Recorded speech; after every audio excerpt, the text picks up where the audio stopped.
사실은 이제 명태균 씨가 저하고 초창기에 얘기할 때도 그렇고 정계환 대표하고 이제 인터뷰할 때도 그랬고 오세훈 시장하고 이진선 얘기를 되게 많이 했어요. 이진선 의원 얘기를.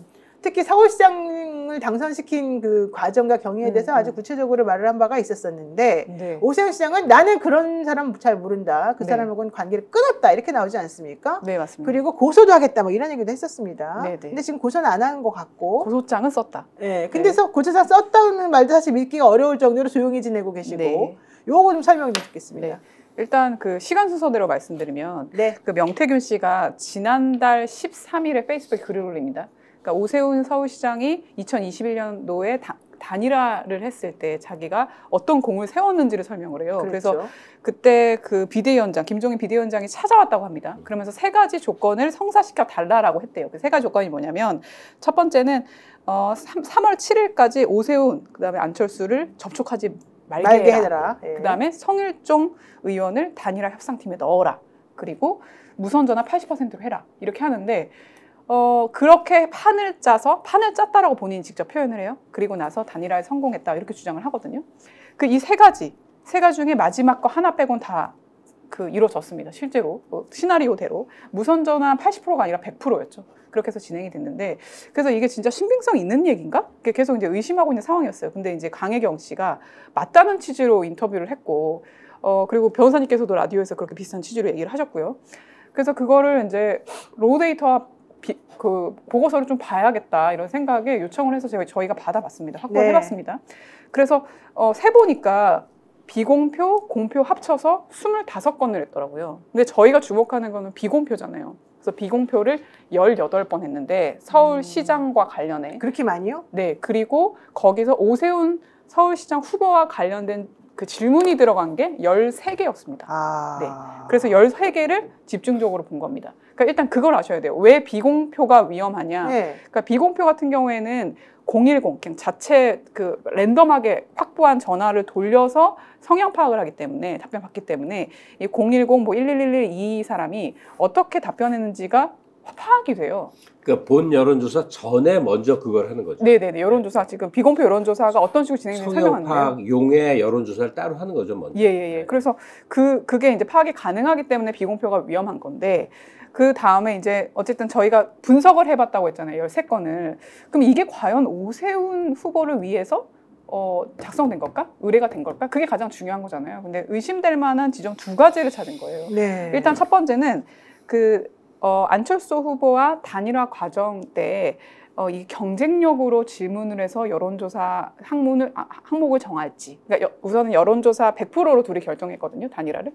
아니면 적합도로 정할지. 이걸 가지고 계속 힘겨루기를 했었어요. 네. 그래서 그 단일화 문항이 결정되기 전에 여론조사를 돌렸고 그다음에 양보안까지 해서 미리 시나리오를 한번 돌렸던 것 같아요. 뭐 그런 것들이 확인이 됐고 또 하나 중요한 거는 단일화가 딱 되잖아요. 그리고 나서 모든 비공표 여론조사를 멈춥니다. 사실 이 미래한국연구소의 가장 비즈니스 전략 같은 게 비공표 여론조사거든요. 맞습니다. 근데 이게 공교롭게도 딱 시점이 단일화 끝나니까 안 해요. 그 주 업무를 안 해요. 그러니까 공표를 하긴 합니다. 공표 조사는 합니다. 근데 비공표 여론조사를 안 했다. 이건 정말 좀 이상한 지점이다. 의심스러운 부분이 네, 맞습니다. 거죠? 그리고 이제 저희가 강혜경 씨랑 단독 인터뷰를 진행을 했었어요. 그래서 저희가 조만간 이거를 공개할 예정인데요.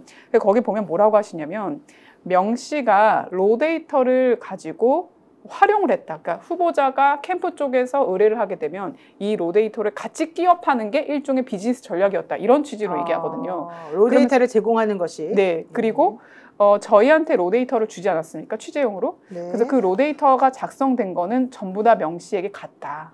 그렇게 얘기를 하는 거예요. 그러니까 어쨌든 비즈니스 전략이 그 로데이터 제공하는 거라고 했으니까 이 명 씨가 받은 로데이터가 과연 어디로 갔겠느냐.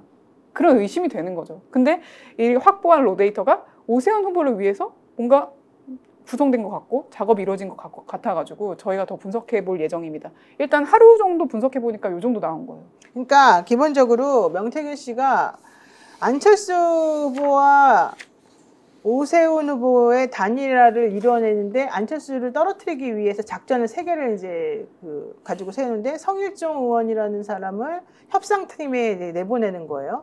그러면서 아까 말한 것처럼 20%의 유선전화, 80%의 무선전화 비율로 이걸 하도록 하자 이렇게 얘기해요. 근데 사실 그거는 눈속임용이었고 실제 그렇게 할 생각이 전혀 없었어요. 맞아요. 근데 그거를 제공하면 안철수 의원 측에서 당황하고 거기에 집중할 거라고 본 거예요. 근데 이 사람들 그렇게 시켜놓고 사실 하고 싶었던 것은 고 3월 7일 아까 말씀하셨는데 3월 7일 기간까지 자기네가 비공개로 설문을 계속 돌려봐요.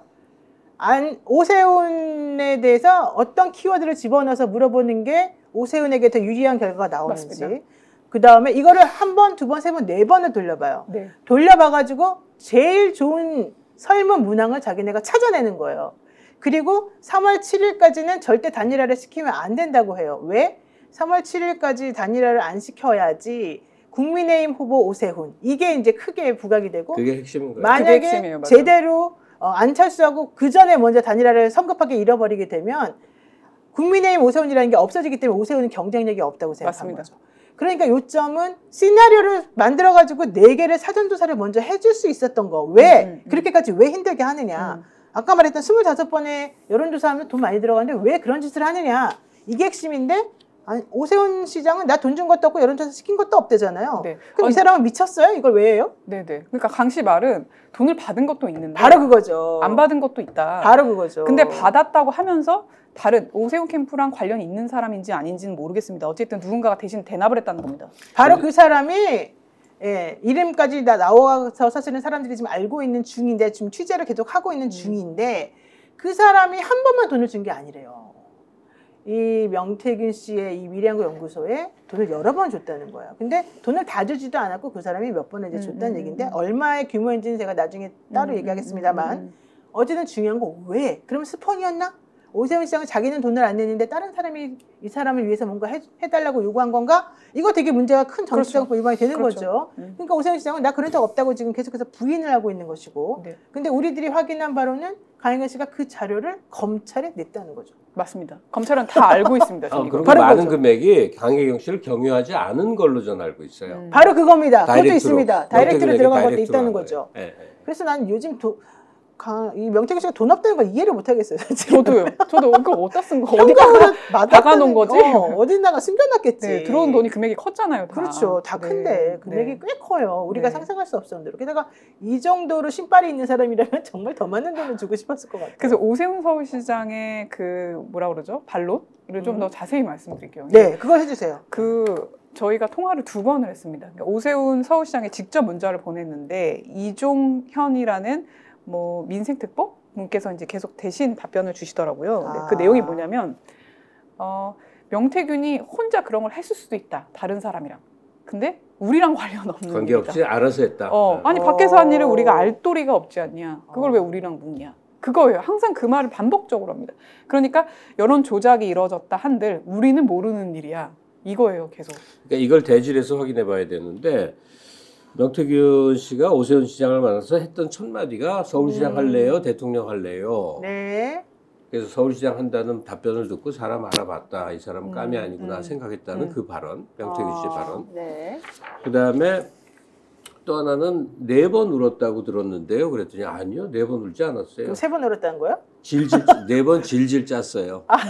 그러니까 너무 미움이 배 있는 거지, 모욕한 거지. 모욕을 받아서 모욕을 되갚은 거였어. 그때는 왜 이러는지를 몰랐어요. 그러네. 질질 짰다고 말을 수정하는 거를 봤을 때는 왜 저렇게까지 해야 되나 했는데 지금 보니까 자기를 실컷 활용해서 이제 떼낼 때 돈 몇 푼 줘서 이제 못 본 사람, 없었던 사람으로 만드는 것 때문에 명태균이는 어마어마한 자존심에 훼손을 입었고 그렇죠. 뭐 이래요. 그렇죠. 그때 이 불투명한 여론조사도 선거 과정에서 큰 역할을 했을 것 같은데 어허. 가장 큰 거는 명태균 씨가 지인에게 길게 설명한 것 속에 들어있던데 뭐냐면 협상을 최대한 무슨 명분을 붙이든 지연을 시키는 거예요. 그렇죠. 그래서 마지막에 오세훈 대 안철수로 붙으면 누가 이길지를 정말 모른다 이거예요. 근데 오세훈이가 국힘 후보고 안철수가 아주 조그만 당인 국민의당 후보라는 것이 선명히 드러나면 사람들은 그렇죠. 당연히 보수라면 그 큰 그렇죠. 당을 선택하고 또 이 국민의당이란 당은 아주 그 자기 당이라고 특히 영남 사람들은 호남당이라고 여겼기 때문에 안 되는 거라 이거예요. 그래서 그 당을 부각시키기 위해서 모든 스케줄을 맞추고 시간을 끌었고 결국 그렇게 해서 단일화가 된 거죠. 맞습니다. 그렇죠. 그래서 제가 그 여론조사 추이를 봤는데 실제로 안철수 후보의 그 여론조사가 굉장히 좋게 나왔었어요. 맞아요. 상당히 높게 좋게 나왔었는데 나왔어요. 그게 역전됩니다. 이렇게 슬슬. 그러면서 이제 그러니까 결정적으로 당을 배제하고 둘의 대학을 예. 하면 안철수가 됐을 가능성도 있었던 아니 거예요. 그때 맞아요. 피해자는 안철수뿐만이 아니라 나경원 의원도 나경원도 사실 피해자예요. 그래서 페이스북에 글도 올렸어요. 나경원 의원은 참 이상해. 항상 피해를 이렇게 당하더라고요. 네. 이준석 맞습니다. 대표하고도 그 당시에 네, 당대표 당대표. 후보 선거 나왔을 때도 그랬고 음. 여기도 그래요. 그거 왜 그럴까? 명태균 씨는 남자만 좋아해서 그런가? 뭔가 좀 이상한 부분이 좀 있었습니다. 자, 한번 싱크 있는데요. 한번 일단 들어보고 다시 얘기하겠습니다.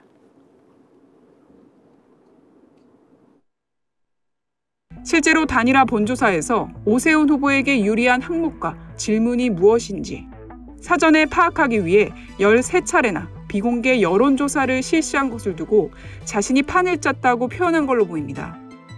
원하는 로데이터도 준다 이런 거잖아요. 그게 제일 크죠. 로데이터라는 게 네 편 내 편이 보입니다. 그러니까 내 편한테는 살짝만 이제 홍보를 하면은 그대로 이렇게 유지가 되지만은 내 편이 아닌 사람한테 약간 이렇게 홍보를 하게 되면은 역효과가 나는 거죠. 민원책이라든지 이런 게 많기 때문에 일단은 그 위험성을 일단 배제를 해주고 나머지 지지층이 없는 사람들은 일단 내 편으로 끌어들일 수 있는 확률이 좀 높아지고. 하지만 오세훈 시장 측은 명 씨의 여론조사는 자신들과 관계가 없고 원본 데이터를 받은 사실도 없다고 반박했습니다. 그래서 거기서 설명을 이제 우리가 들어봤더니 우리랑 예. 견해 차이가 이제 틀려서 예. 언쟁이 있었어요. 그래 이분이 이제 더 이상 이제 우리한테 그런 이제 공표가 됐든 비공표가 됐든 이런 근거를 갖다가 줄 기회가 없었던 거죠. 명 씨에게 넘겼다, 뭐 이렇게 주장을 하는데 그러면 캠프 입장에서 그렇죠. 그러면 그 일을 그 일을 갖다가 뭐 다른 분 어느 분을 갖다 주셨는지 그거야 우리가 뭐 증명하거나 알 도리가 있는 건 아니지 않겠습니까? 야, 다른 분 갑자기 말이 달라지네요. 다른 분에게 줬을 수도 있다 이런 얘기인가요? 아니 그러니까 자기네들은 모르는 일이다. 밖에서 뭐 전쟁이 났든 뭐하든 우리는 모르는 일이다. 근데 이렇게 25번이나 한다고요? 그런 거 행동을? 아니 이게 모를 수가 없지 않습니까? 상식적으로. 그리고 그것도 해요. 제가 명 씨랑 만났다는 사실은 부인을 못 하잖아요. 지금. 네, 그렇죠. 그러니까 명 씨를 만난 건 있다. 또 이러면서 하지만 어. 뭐 비공표 여론조사를 뭘 했는지도 모르고 우리는 그걸로 활용한 적도 없다. 계속 그러니까 빠져나가고 있는 거죠. 이게 명 씨의 행적이 되게 신비로운 데가 있는 게 신비로워요. 예. 탑라인만 거래를 주로 했거든. 그러니까 실무선의 사람들은 의외로 순진하게 잘 몰랐어요가 사실인 경우도 있어요. 지금의 변명은 모르겠어요. 이거는 이제 모면하려고 하는 거니까. 근데 그 중간 위치에 서서 여러 가지 이제 어떤 선거든 사업이든 돕는 사람이 다 실무 총책임자하고 거래를 하지 네. 회장이나 오너나 탑라인의 사람이랑 하나. 근데 명태균 씨는 너무나 특이하게도 대선하면 대선 후보랑 서울시장 하면 서울시장 후보랑 직거래를 하는 모습으로 계속 왔고 그게 또 통했어요. 자기 몸집이 그런 식으로 커진 거죠. 놀라운 거죠. 예. 그거는. 정말 능력인 놀라운 것 거예요. 같아요. 능력. 그렇게 돼. 네. 정말 그 힘든 일이거든요. 근데 저는 오세훈 시장 측의 얘기를 도대체 믿을 수가 없는 게 네. 보세요. 본인이 사실은 다 열세였던 건 누구나 인정합니다. 그 당시에. 네, 오세훈 네, 시장은 네. 정말 경쟁력도 없었고 네. 그때는 전부 다 그러니까 급식 저기서 사라져서 나타났기 그렇죠. 때문에 존재감이 거의 없을 10년 만에 때였어요. 나타난 게다가 거죠. 급식 사건 때문에 네. 오세훈이 그래가지고 5살 오세훈이 맨날 질질지하는 오세훈이 이게 사실은 그 사람에 대한 이미지였단 말이죠. 근데 이 사람이 어느 날 갑자기 어느 순간부터 갑자기 여론조사에서 막 이기기 시작하는 거예요. 나경원을 제끼더니 그다음에 안철수를 막 쉽게 제껴버리고 그렇게 하는 이면에 그 기간 동안에 바로 이 선거 여론조사가 있었다는 거잖아요. 명태균이 제공한. 네, 맞습니다. 근데 그거를 안 받았다고요? 자기가 그렇게 지금 갑자기 막 이렇게 부흥 떠서 올라가는 와중인데 상식으로 그렇게 납득이 안 가는 거 아닙니까? 네. 그래서 제가 로데이터를 네. 보면서 이 과연 그 오세훈 후보의 지지자가 몇 명이나 파악될까 한번 세봤어요. 정말 보수적으로 잡아도 5,500명이 넘습니다. 보수적으로 잡아도. 아, 네. 2배가 넘을 수도 있어요. 그럴 수 있네요. 네네. 그런 상황이라고 한다면은 뭐 약간 서로 간의 견해가 다르다고 해서 그 사람을 내치고 나는 혼자 독자적으로 가서 내가 이기겠다 선거에 그렇게 생각할 수가 없을 것 같은데요. 그래서 이게 만약에 로데이터가 넘어갔다면 최소한 그런 유혹은 있겠죠. 이 지지자들에게 문자를 한 번 더 돌린다거나 자기네들이. 아니면 지지자가 아닌 사람한테 뭔가 공작을 한 어디 유혹에 시달릴 수 있잖아요. 어쨌든 그 유혹은 좀 밝힐 부분이. 아까 어느 순간에 그 대변인인가 아까 나온 이종현 씨. 어느 네, 순간 이종현 씨. 내쳤다고 했던 말 나왔죠. 네. 너무 재밌지 않아요? 윤석열과 똑같지 않아요? 그러네. 그잖아. 우리도 처음에 뭐 좀 네네. 알고 지냈으나 사사로운 얘기만 맞아요. 했고 연을 끊었습니다. 첫 변명 때가 있잖아요. 맨날 그래요. 만난 맞아. 적은 있어. 그거는 네, 인정하죠. 네, 네. 부인할 수가 없으니까. 그러니까 다 그렇게 그런 식의 빠져나가는 자기네들끼리 룰이 있는 모양이에요. 그러니까 명태균이는 그냥 그러니까 우리가 상대할 수준의 사람이 아니야 이거겠지. 시골의 농부 같은 뭐. 그 오세훈 후보 캠프는 지금 생각해 보니까 그 시점을 알려주십시오. 그럼 언제 끊었는지 그걸 알려주십시오. 제가 다음에 그걸 여쭤보겠습니다. 우리 방송 보고 있을 것 같아요. 알려주십시오. 지금 오세훈 씨 진영에서는 난리가 났죠. 양아치 발언 뭐 이런 거 하나가 더 씌워주는 게 굉장히 큰 거거든요. 그렇죠. 근데 김소연 변호사를 함부로 막 야권 인사가 아니잖아요. 네. 용산하고 아주 밀착돼 있고 뭐 대통령님이 하는 것마다 다 미덕이라고 얘기하는 사람 입에서 저런 거 터져 나오면 오세훈 측에서는 지금 초긴장 모드죠. 그러니까 김소연 변호사가 왜 저렇게 자신 있게 나는 다 봤어, 입회하면서 다 봤어 이러면서 오세훈, 이준석 끝났네, 뭐 양아치야 뭐 이런 얘기를 도대체가 왜 했을까요? 그러게 말이에요. 그렇게 센 발언이 나올 정도면 근거가 근데 있을 왜 것 김소연한테 아무 말도 안 할까요? 이상한 많은 것들은요. 네. 복잡한 분석을 하면 안 돼요. 단순하게 봐야 돼요? 단순하게 봐야 돼. 성격이 그렇구나. 성격이? 네. 아니, 저는 그건 아닌 것 같아요. 성격이 그렇다 하더라도 이 사람이 막 없는 말을 막 지어내서 했을 것 같진 않고. 지어낸 말 아니죠. 그렇지만 내뱉지는 않죠. 보통 저런 말을 알고 있으나 그렇게 표현하지는 않잖아요. 근데 오세훈에게 치명적인 얘기를 해서 이제 또 이준석하고 왼수되듯이 김소연은 지금 저 오세훈하고 왼수예요 이제부터. 그러니까 우리는 오세훈하고 김소연이 원수가 되거나 말거나 관심이 없고 김소연 변호사가 오세훈 시장에 대해서 한 말이 맞는지 안 맞는지 이것만 사실 저는 관심이 있어요.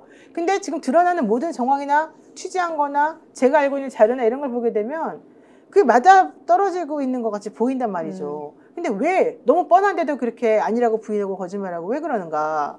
뭐 그거는 뭐 당연히 지금 당장 살고 보자 이런 느낌이 있겠지만 가만히 보면 오세훈 서울시장이 직접적으로 발언하는 부분이 많이 없어요. 고소장에만 집중한다거나 뭐 이런 식이에요. 예를 들어 그 서울시에서 관련 질문이 나왔어요. 왜 고소장을 써놓고 안 나오십니까? 네, 그러니까 네, 고소장을 왜 안 내냐고 하면 자기한테 뭐 여러 가지 의혹 문자가 온다. 뭐 김어준 씨를 빨리 잘랐어야지 왜 안 잘랐습니까? 이런 문자가 오기도 했다. 그러면 제가 그 사람을 고소합니까? 바로 뭐 이런다는 거예요. 모든 걸 다 고소할 수 있다. 그렇죠. 그런 논리인 거예요. 그러니까 핵심에서 벗어난 거에 집중해서 얘기를 하고 있다. 맞아요, 네. 맞아요. 명태균에 관련된 사람들은 지금 다 입장이 곤란한 거예요. 맞아요. 있는 대로 말을 못 하는 거예요. 다 그래. 전원이 다 그래. 뭐가 터질지 모르니까요. 아 진짜 이준석 의원이 김소연 변호사가 사임하기 전까지 용산의 공천 개입과 관련된 대통령의 부적절한 행동을 아주 구체적으로 말을 하다가 갑자기 어제 사임하고 나니까 오늘 아침에 MBC 김종배 시선 집중에 출연을 해가지고 평택 시장 공천과 관련해서 5등 꼴등한 사람을 마치 경선에서 1등한 사람 제끼고 공천 줘서 이상하다고 하더니만 갑자기 그럴 수 있다. 그 당시에는 원래 그 동네는 포기하는 동네였다. 막 이런 말도 안 되는 소리를 하더라고요. 이런 걸 보게 되면 용산을 향한 더 이상의 이제 폭로는 없을 것이다. 너 김소연 잘라줬으니 나도 조용하면 이제 이렇게 서로 약간 딜을 하고 있는 것 같은데 이런 분위기가 계속간다 그러면은 실체적 진실이라는 게 밝혀지겠습니까? 그러니까 노 변호사가 지금 너무나 뭉뚱그려서 네. 긴 얘기를 휙 지나가듯이 말해서 네. 사정을 모르는 분들이 이게 뭔 얘기인가 그럴 죄송합니다. 텐데 네. 정리를 해서 얘기를 하자면 이준석이 오늘 아침 발언을 보니까 이제 용산하고의 총격전을 그쳤다라는 의미가 된다. 그렇죠. 그 뜻이죠. 예. 네. 스픽스는 말하는 언론입니다. 대세는 유튜브, 그중에서 스픽스. 좋아요, 댓글, 구독, 알림 설정. 여러분이 저희를 사랑해 주시고 우리가 여러분을 사랑하는 4가지 방법입니다.